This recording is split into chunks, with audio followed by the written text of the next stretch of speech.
हमारा देश एक भावुक देश है। यहाँ धर्म और जाति के नाम पर लोगों को लड़ाना बड़ा ही सरल है। यह भविष्य में भी होगा।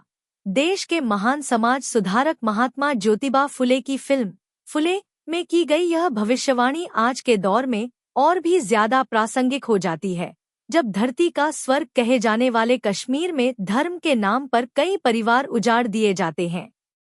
बेटियों की शिक्षा के लिए आज भी बेटी पढ़ाओ बेटी बचाओ मुहिम चलानी पड़ती है और उच्च वर्ग नाराज ना हो जाए, इसलिए फिल्म को सेंसर कर दिया जाता है।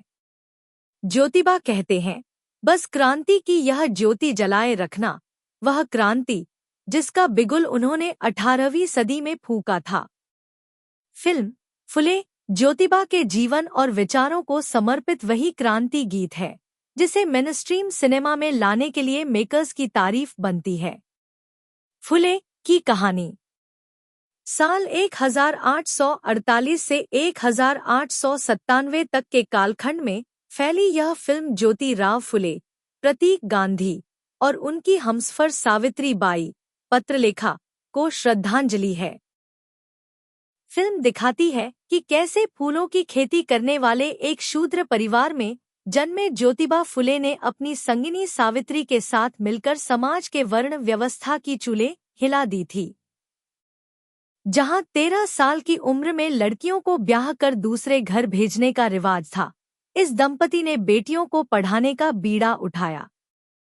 उसके लिए बाहर वालों घर वालों सबका विरोध सहा, लाठी खाई, तमाम अपमान सहे पर इस महायुद्ध में डटे रहे। फ्रांस की क्रांति से प्रभावित ज्योतिबा समान समाज के अपने सपने के लिए ताम्र जुटे रहे, जिसमें उनकी पत्नी और देश की पहली महिला शिक्षक सावित्री बाई मजबूती से साथ खड़ी रहीं। फुले का ट्रेलर। फुले मूवी रिव्यू। अनंत महादेवन के डायरेक्शन में बनी यह फिल्म निचले तबके के लोगों के उत्थान, लड़कियों की शिक्षा, विधवा पुनर्वास, अकाल और प्लेग पीड़ितों की मदद जैसे उनके प्रयासों और संघर्षों को प्रमुखता से दिखाती है। फिल्म दिखाती है कि कैसे उन्होंने अपना समूचा जीवन दबे कुचले लोगों की बेहतरी के लिए समर्पित कर दिया। नीची जाति के लोगों को कुएं से पानी निकालने के लिए पीटा गया तो उन्होंने अपने घर में ही कुआं बना दिया।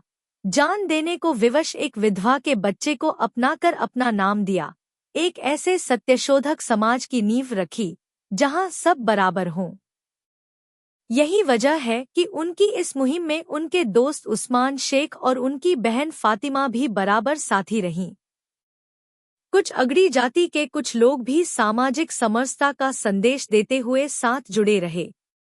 निश्चित तौर पर फुले का यह जीवन सफर अपने में बेहद प्रेरणादायी है, जिसे सह लेखक और निर्देशक अनंत महादेवन ने सिलसिलेवार ढंग से पर्दे पर उतारा है।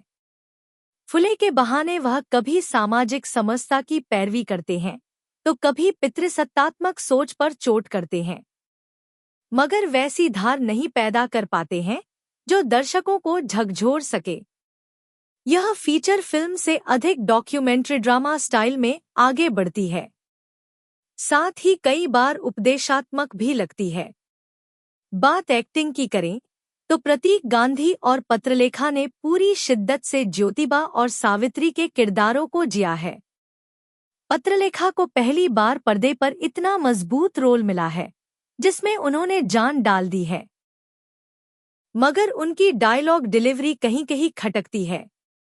फिल्म का तकनीकी पक्ष ठीक ठाक है, जबकि रोहन रोहन का म्यूजिक कहानी के अनुरूप है।